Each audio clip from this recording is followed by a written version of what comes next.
So for the last bit for this lecture, I want to talk about the eye, the human eye, and how that lens imaging system works with regard to several different cases. So I'm kind of not going to include the aberrations in this, but I'm going to go into the other parts. Let me bring my picture that I have here back to the eye. So this thing we're curious about is how does the eye's lens or image system or optical system work.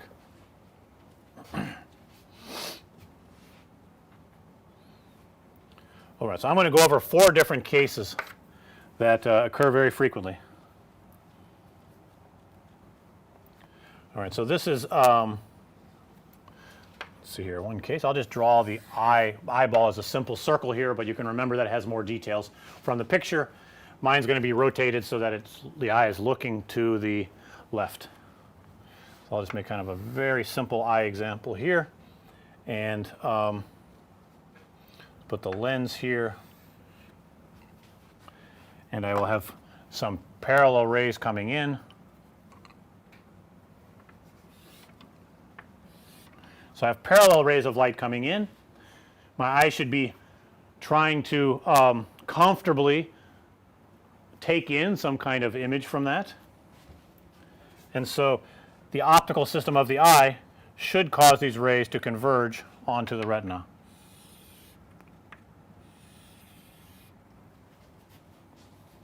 Right? And again, like I said, the eye lens is not exactly shaped like the lenses I've shown, nor is the retina. So everything here is curved in a different way. It has somewhat different geometry, but a lot of the same principles are applying. There's just extra curvature here.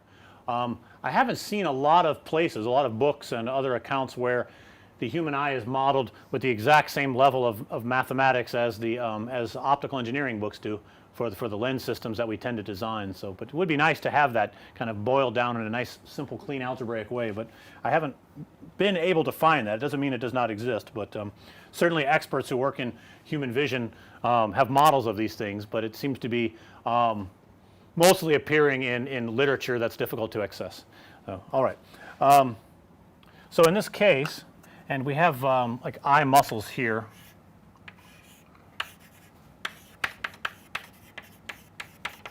And so we have eye muscles, which you see them in the picture here, as it says ciliary muscle here. So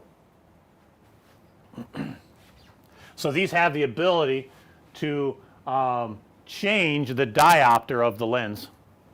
And so in the usual case, we have rays coming in from infinity, let's say, and you get sharply focused on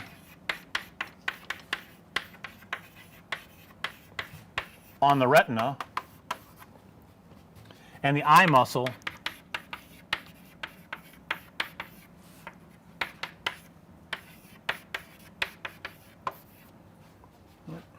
all right, so this is what happens in the normal case. Suppose you have no corrective vision of any kind, and the most relaxed setting should be that light that's coming from a source that's at infinity, parallel rays coming in, should produce a nice image on your retina without your eye having to do any kind of work. So no extra sort of energy expended. So that's kind of the simplest case. Now here's something else that might happen. So I'll try to make same picture.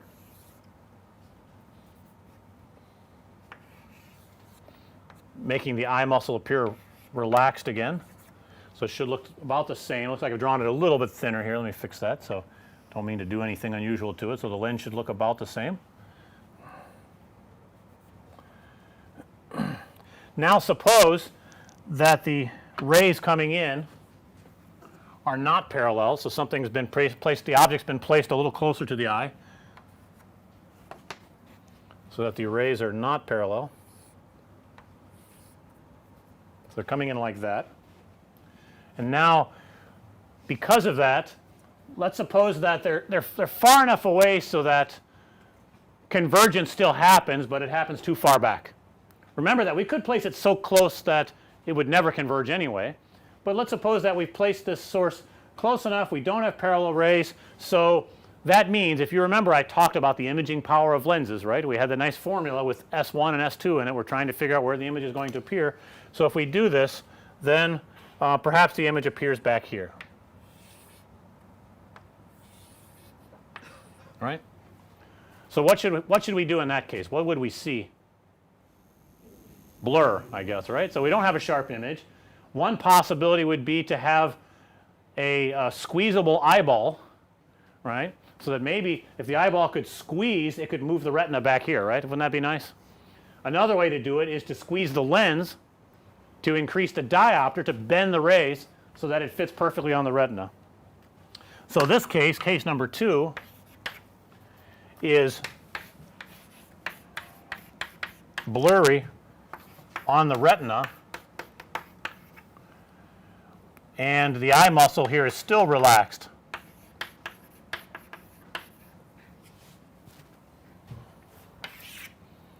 Number 3, which is a wonderful thing if it still works for you, is that your eye will change the shape of the lens and handle this situation, right?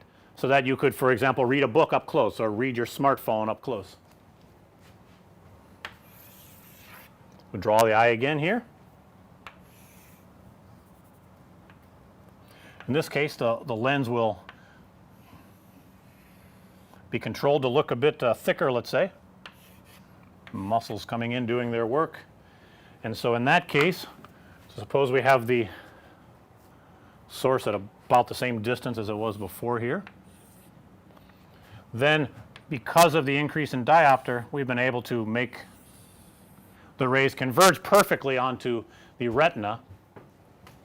So the eye uses its muscular power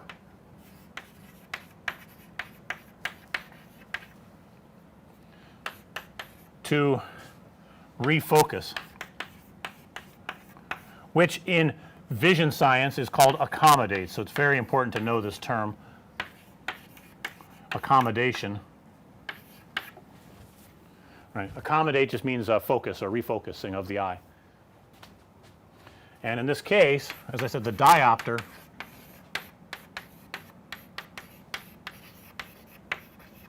so the optical system of your eye has a range of diopters actually, right? So, so you have the ability to see things up close and focus sharply on them in addition to seeing things very far away. Normally when you're relaxed, you see things very far away. As we get older, we tend to need reading glasses, and the reason why is because this mechanism becomes broken. So I'm in my late 40s. I've lost about 30% of my ability to do this. So I now have to hold things a little bit further away, but I don't yet need reading glasses. In about 2 years, I'll probably need reading glasses to read. So that's just the facts of life. You'll notice that small children seem to be able to put things up very close and focus on them. So, so that means that you know, the range, as we're younger, the range is the largest, and it tends to decrease over time, but across our 40s, typically on average, it falls off very fast. There are also many other kinds of difficulties we may have. It could be the case that for parallel rays, it might be that they tend to focus early before the retina, right? And then you could get a lens that causes divergence to fix that, and then you'll move it to the right place, right? So you should be able to see a little bit of what the job of the optometrist is now, right? It's adding some lens to the system here that performs the correct convergence or divergence to make sure that you keep hitting the retina.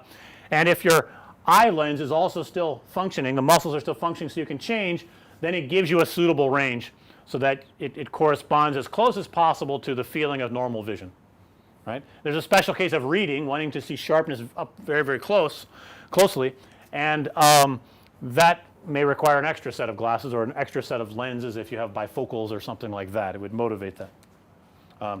So that would be the other case, which is reading glasses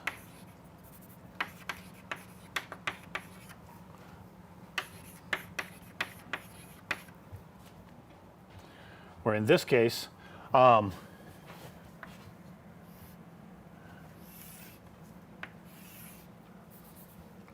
trying to make that look symmetric, just a simple converging lens. Now I put my reading glasses here. This is the reading glasses lens. I put that in front of my eye. I have my thin lens here that cannot be thickened anymore because it's broken, let's say. And now I have my nearby source.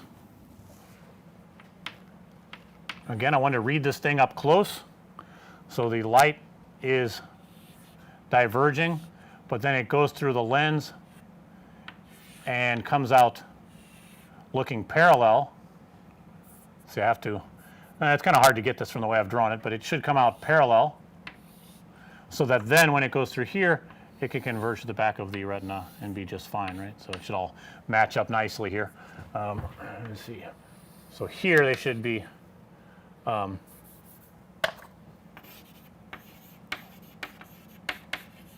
parallel rays, so that when you have something up close, you're trying to read a book, let's say, it's very close, but after it goes through the reading glasses, it feels like it's infinitely far away, but with very, very big letters, right? And that's comfortable then, so that your eye muscle can be relaxed. It may be relaxed forever, not working anymore, and then you will be able to read comfortably, right? So that's what reading glasses are doing in this case, right?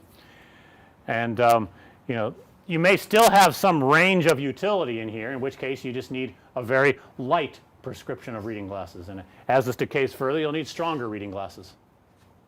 Right? Questions about that?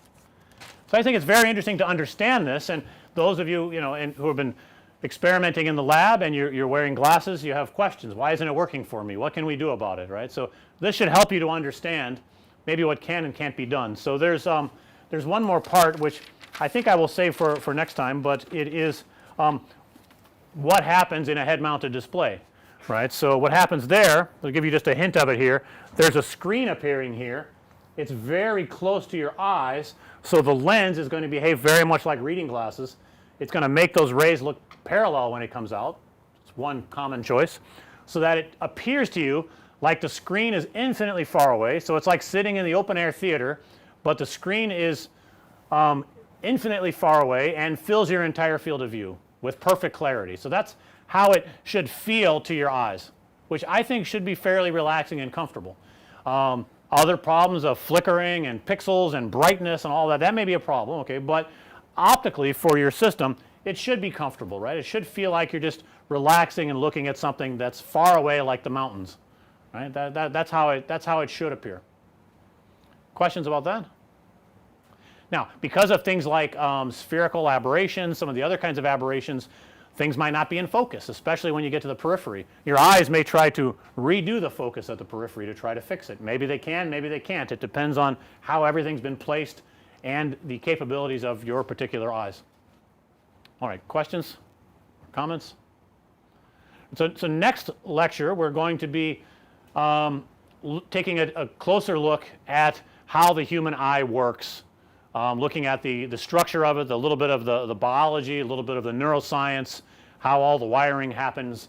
And we'll start off by thinking of it as an optical system, but then we'll have to get all the way up to higher level brain functions to try to give you some kind of overview of that. I'm not going to drag you through all of neuroscience, but just some bits of that so that you have a clear understanding of what the eye is doing, what it can do, what it can't do, and get a kind of a feeling for the work that's automatically happening all the time when you just comfortably see things in the world. You don't realize how much your brain is working to fill in missing information and to account for flaws in our own vision system. So it's fascinating, and it's very important and critical to developing virtual reality systems.